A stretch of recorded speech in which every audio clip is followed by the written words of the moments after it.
Hello student, कैसे हैं आप सब। एक बार पुनः शिव कोचिंग क्लासेस पर स्वागत है। उम्मीद करता हूं आप सब अच्छे होंगे, मस्त होंगे, बेहतर होंगे, आपकी पढ़ाई बेहतर चल रही होगी। बच्चों, क्लास 12 फिजिक्स एनसीईआरटी में चैप्टर 7 चल रहा है, जिस चैप्टर का नाम है प्रत्यावर्ती धारा, अल्टरनेटिंग करंट।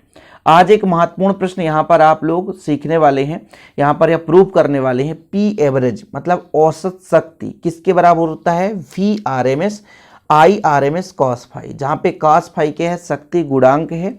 भी आर एम एस क्या है? रूट मीन स्क्वायर, वर्ग माध्य मूलमान है किसका? वोल्टेज का। और आई क्या है बच्चों? आई आर एम एस धारा का वर्ग माध्य मूलमान है। ठीक है, आप जब चैप्टर में स्टार्टिंग किए थे तभी आप लोग वर्ग माध्य मूलमान सीखे हैं।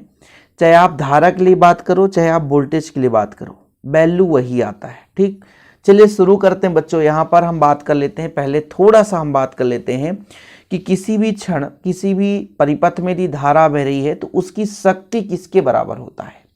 यदि हमारे पास एक प्रत्यावर्ती धारा परिपथ है और उसमें धारा बह रही है तो उस क्षण उसमें शक्ति जो है उसमें विद्युत वाहक बल और प्रत्यावर्ती धारा के गुणनफल के बराबर है। यानी किसी भी परिपथ में जो उसकी शक्ति होती है वो किस किस पर डिपेंड करता है? एक आपका विद्युत वाहक बल जिसे भी से रिप्रेजेंट करते हैं। यहाँ पर बच्चों आपका यहाँ पर बोल्टता ही है, ध्यान रखिएगा, परेशान मत होना, वही चीज़ है। ठीक है, दो चीज़ों पर निर्भर करता है मुख्य रूप से, विद्युत वाहक बल, ठीक है, जो यहाँ पर एक बोल्टता ही है, और दूसरा प्रत्यावर्ती धारा। इन दोनों के मल्टीप्लाई से हमारे पास उस परिपथ की शक्ति निकल कर आती है। यदि हम किसी तात्क्षणिक शक्ति की बात करें, तात्क्षणिक शक्ति का मतलब क्या होता है? एक किसी अल्प समय के लिए, एक विशेष समय के लिए जो शक्ति होगा वो आपका जो भी प्रत्यावर्ती वोल्टेज होगा और जो भी धारा होगा उन दोनों के गुणनफल के बराबर होगा। क्योंकि जो धारा बहती है ना बच्चों, स्रंग और गर्त के रूप में चलती है, तो तात्क्षणिक मतलब अल्प समय के लिए, और एक पूर्ण चक्र के लगाएंगे तो फिर वो आपका औसत शक्ति निकल कर आ जाएगा। फिलहाल अभी यहाँ पर थोड़ा समझिएगा, हमको प्रूव क्या करना है? P average. पी मतलब क्या हो गया? पावर, ठीक है, यानी शक्ति। एवरेज मतलब औसत शक्ति, जो किसके बराबर होता है? V R M S I R M S cos phi के, कॉस फाई जहाँ पे शक्ति गुणांक। ठीक, चलिए तो शुरू करें बच्चों। किसी क्षण मतलब अल्प समय की बात की जा रही है, और किसी क्षण के लिए तात्क्षणिक शक्ति होगा। वो भाई शक्ति है क्या? जो भी उसमें वोल्टता होगी, जो भी प्रत्यावर्ती धारा होगी, उन दोनों का मल्टीपल होगा। जैसे हमने कहा कि माना किसी क्षण प्रत्यावर्ती धारा परिपथ में प्रत्यावर्ती वोल्टता और प्रत्यावर्ती धारा को निम्न समीकरण द्वारा व्यक्त किया जा सकता है। वो समीकरण हो सकता है बच्चों V बराबर V0 साइन ओमेगा टी। इसको आप समीकरण 1 दे दो, और आप यदि धारा के लिए करोगे तो I बराबर I नॉट या I0, आपकी जो इच्छा हो, I nought sine omega T minus phi. भाई देखो, थोड़ा बहुत कलांतर में आगे पीछे रहेगा, आप किसी को भी ले सकते हैं, कोई दिक्कत नहीं है। अब कुछ बच्चे हमेशा कमेंट किए करते हैं, सर आप जीरो क्यों पढ़ते हैं? मुझे पढ़ना आसान लगता है। हालांकि V नॉट है, आप नॉट ना पढ़कर जीरो पढ़ लो, इसमें क्या है तो जीरो ही है ना। V0 रिप्रेजेंट करने का तरीका है। जहां पे यदि मैं आपसे कह दूं कि भाई साहब आई क्या है, आई क्या है, सॉरी फाई क्या है? फाई जो है वोल्टेज और धारा के बीच कलांतर है, मतलब अग्रगामी पश्चगामी हो सकता है। तो यहां पर मैं लिख सकता हूं, जहां फाई क्या है बच्चों? वोल्टेज, यानी V और I के बीच कलांतर है। क्या बच्चों? कलांतर है।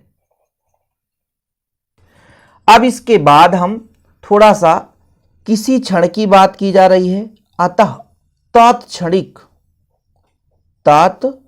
किसी क्षण की बात की जा रही है, मतलब अल्प समय के लिए। तात्क्षणिक शक्ति के बारे में बात करें, P बराबर, तो आपने पढ़ा कि जो उस क्षण विद्युत वाहक बल है या प्रत्यावर्ती वोल्टता है और उसमें जो धारा है उन दोनों के मल्टीपल के बराबर होगा। ठीक है भाई, यानी जो P है वो V का मान है V नॉट या V0 साइन ओमेगा टी। ठीक है, यहाँ पर साइन ओमेगा टी है, इनटू में I0 sign omega T minus five है। अच्छा, यदि आप लोग 11th क्लास में पढ़े होंगे साइन ए माइनस बी, या कि मान लीजिए 12th क्लास में यदि मैथ सब्जेक्ट से हैं तो आप मैथ में ही पढ़े होंगे, तो यहां पर मैं इसको तोड़ूंगा तो फिर दिक्कत नहीं होनी चाहिए। देखिएगा, ये आपका v0 है और ये आपका I0 है। यहाँ पे साइन ओमेगा टी है, ओमेगा टी इसको मैंने लिख दिया। और थोड़ा सा बच्चों इसको अरेंज कर सकता हूं, जैसे sine omega T minus five है। इसको एक फार्मूला सेट करूंगा, two sine A sine B. तो जैसे कि यहाँ पे टू कहीं पे नहीं दिख रहा है, तो टू यदि मैं इसको अभी इसको अरेंज करूंगा अगले स्टेप में, तो टू का मैंने डिवाइड किया यानी भाग दे दिया, तो कहीं ना कहीं टू का मल्टीप्लाई भी कर सकता हूं। तो टू साइन ओमेगा टी और यहाँ पर sign omega T minus five. यहाँ पे ऐसा क्यों किया? क्योंकि मुझे एक फार्मूला सेट करना है। वो फार्मूला होता है बच्चों, यहाँ पर मैं लिखूंगा कि two sine A sine B, इसका फार्मूला होता है कॉस, यहाँ पे two sine A sine B है ना, इसका होता है cos A minus B minus cos A plus B. इसका ये फार्मूला होता है। कहोगे सर ये फार्मूला हम रखेंगे कहाँ, ये कहाँ अरेंज होगा? देखो अभी अरेंज करके दिखाऊंगा। पी एवरेज बराबर 1/2 v0 I0 है, इसको यहाँ पे रहने दो। इसके लिए मैं फार्मूला अरेंज करूंगा cos A minus B. Omega T में इसको घटाऊंगा बच्चों, तो ओमेगा टी से ओमेगा टी कट जाएगा, बचेगा फाइव। और आप लोगों को दिक्कत है तो मैं एक स्टेप और कर दूंगा। देखिएगा इसके अंदर भी थोड़ा सा यहाँ पर ओमेगा टी है और माइनस करूंगा तो माइनस ओमेगा टी, और इस माइनस का ये प्लस हो जाएगा, प्लस फाइव। ठीक है, फिर माइनस है, कॉस है बच्चों तो कॉस रहने दो, ए प्लस बी मतलब omega T plus omega T minus five. ठीक, ये लो भाई, चलने दो, कहानी थोड़ा लंबा चौड़ा होगा लेकिन ट्विस्ट तो आएगा ही।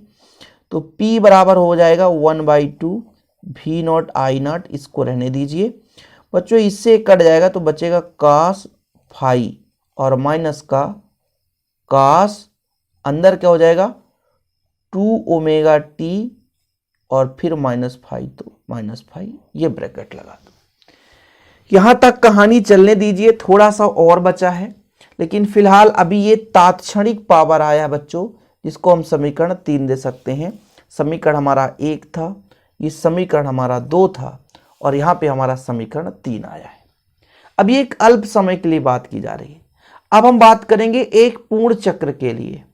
भाई ये अल्प समय के लिए था, तो जब भी एक पूर्ण चक्र होता है तब इस कास का मान क्या हो जाता है, 0 हो जाता है, शून्य हो जाएगा। ठीक है, थोड़ा समझिएगा, ये तात्क्षणिक मान को प्रदर्शित करता है। तो यहां पर हम लिखेंगे एक पूर्ण चक्र में कास 2 ओमेगा टी माइनस फाइव का मान हो जाता है बच्चों, शून्य होता है। कितना होता है? शून्य होता। एक पूर्ण चक्र की बात की जा रही है। औसत मान, ठीक है, यहां पर आपका औसत मान ऐसा भी लिख लिया होगा। एक पूर्ण चक्र के लिए औसत मान शून्य हो जाता है। ठीक है, औसत मान कितना होता है बच्चों? शून्य होता है। इसलिए जो आपका P एवरेज निकल कर आएगा 1/2 आपका यहां पर v0 I0 और क्या बचेगा, केवल cos फाइव। और आप कहोगे इसके लिए अलग से करो, इसके लिए अलग से भाई, तो ये पूरा का पूरा 0 हो जाएगा। तो कहीं ना कहीं 1/2 v0 I0 इंटू 0। अब कहोगे सर ये कहाँ से आ गया, समझ में नहीं आया। देखो बच्चों, इसको मैं यदि अंदर गुणा भी करता, इसको मैं यदि अंदर गुणा करता तो जानते हैं किस रूप में आता। देखिएगा ये P बराबर निकल कर आता, मतलब एक लाइन और लिखना चाहता है यहाँ पे समीकरण 3 में, तो अलग अलग करता तो कुछ इस प्रकार से आ जाता। ठीक है, फिर ये अंदर गुणा करता तो v0 I0 cos 2 omega T minus five. ये मेरा समीकरण 3 हो जाता। तो कंफ्यूज मत होना, ठीक है। इसके पहले मैं यहाँ पे लिख सकता था, ओके। तो जब इस पे वैल्यू पुट करता 0 तो खत्म कहानी, 0 आ जाता। मेरे पास पी एवरेज बराबर कितना आता, आप ही बताओ। 1/2 P nought I nought cos phi के बराबर। थोड़ा सा कहानी में ट्विस्ट बाकी है, थोड़ा सा 1-2 मिनट और लगा दो। जैसे ये 2 है ना बच्चों, इसको हम ऐसा भी कर सकते हैं, V0√2। भाई 2 को हम I0√2 लिख सकते हैं, और ये कॉस फाई है। अब आप लोगों ने पढ़ा है कि IRMS जो होता है वो I0 के √2 गुना होता है। VRMS जो होता है वो V0 के √2 गुना होता है। तो इसके जगह हम लिख सकते हैं, इसके जगह I के जगह IRMS लिख सकते हैं, और इसके जगह VRMS लिख सकते हैं कॉस फाई। आगे पीछे भी लिख सकते हैं, कोई दिक्कत नहीं। बोल रहे सर आगे पीछे लिख दिए हम, अरे यार VRMS कर दिए और IRMS कर दिए और कॉस फाई कर दिए, यही आपके बच्चों औसत शक्ति का व्यंजक निकल कर आ गया। किसका व्यंजक आ गया? औसत शक्ति का व्यंजक। ये फार्मूला आपको याद रखना पड़ेगा, तभी चीजें क्लियर होगी। ठीक है बच्चों, यहां तक क्लियर है। अब थोड़ा सा यदि मैं आपसे कह दूं कि VRMS इंटू IRMS जो होता है वो परिपथ की आभासी शक्ति के बराबर है, PRMS के बराबर है। यानी परिपथ की आभासी शक्ति है। परिपथ की क्या बच्चों? आभासी शक्ति है। मतलब इसकी मैं बात कर रहा हूं। तो यहां पर P एवरेज बराबर ऐसा भी तो लिख सकते हैं, PRMS कॉस फाई, है ना। यदि इसका हिंदी रूप में हम रूपांतरण करें तो औसत शक्ति का जो मान आया वो आभासी शक्ति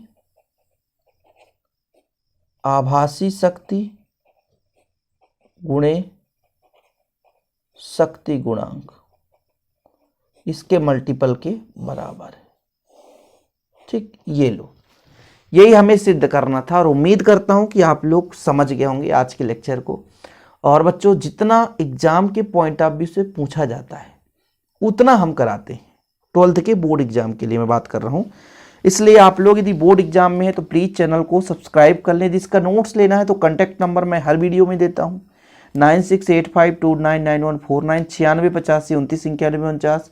100 रुपीज़ चार्ज है, प्रॉपर रूप से हैंड रिटेन नोट्स दिए जाते हैं। डिस्क्रिप्शन पे हमारे ऐप का लिंक है, या कि बच्चों हमारे व्हाट्सअप में, जैसे सब लोग कहते हैं ग्रुप बनाइए सर, लेकिन ग्रुप तो नहीं बनता, लेकिन अब व्हाट्सअप में एक नया फीचर आ चुका है।